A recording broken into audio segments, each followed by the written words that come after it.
messieurs les chefs de cabinet, messieurs les assistants, tous au conseil consultatif de la société civile et des ONG, monsieur le secrétaire général de la Coragel, mesdames et messieurs les responsables des plateformes des associations, actrices et acteurs des organisations de la société civile. Lentement et sûrement, notre pays, qui depuis 1992 s'est engagé, autant dire de façon unanime, sur le chemin de l'édification d'une société démocratique, poursuit, en dépit de certains soubresauts, sa marche, passant progressivement des étapes liées à l'instauration au sein de la consolidation. L'occasion ici de rappeler que l'un des plus grands défis de notre temps est la détermination des peuples pour obtenir le droit à la participation politique, le droit de choisir librement et en toute responsabilité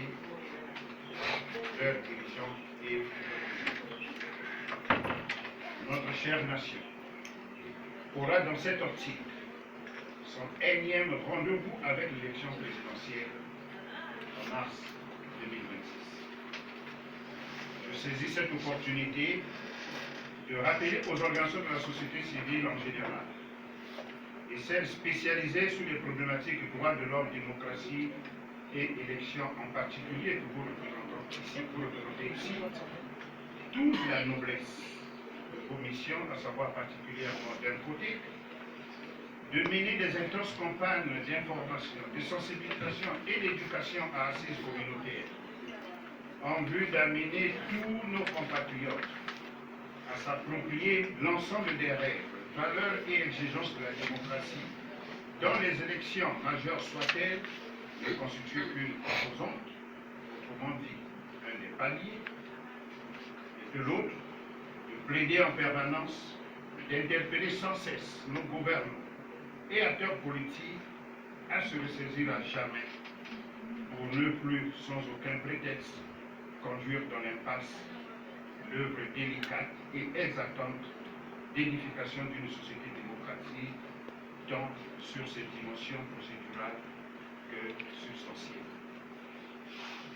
Dans cette optique, pour appuyer ce que vous venez de souligner dans votre déclaration de tout à l'heure, nous invitons nos acteurs politiques et gouvernants à ne poser des actes, à se déterminer les uns et les autres qu'en fonction des valeurs intrinsèques de notre pays, en fonction des règles du jeu démocratique. En conséquence de tout, d'assumer en toute responsabilité le fait que les périodes électorales, cela venait d'être dit, cessent d'être des périodes cauchemariques. Cessent d'être, pour emprunter l'expression de la navigation aérienne, des temps de turbulence, et qu'en lieu et place qu'elles deviennent des moments privilégiés où, par le truchement du vote, les citoyens façonnent librement leur destin, se confiant à l'homme ou à la femme qu'ils choisissent autant librement qu'en toute liberté et dignité. À vous, acteurs de la société civile, souvenez-vous constamment que seule l'action engage, et donc engagez-vous davantage à donner le meilleur de vous-même dans l'accomplissement de votre part de responsabilité, à savoir les gardiens, les protecteurs de notre système démocratique en constante édification. Bouddha l'avait dit à sa façon: mon action est mon seul bien, mon action est mon héritage. Que vive la démocratie,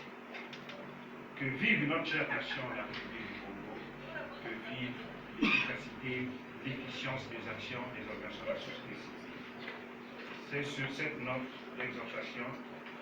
que je déclare close les présentes assises et vous remercie de toute votre aimable attention.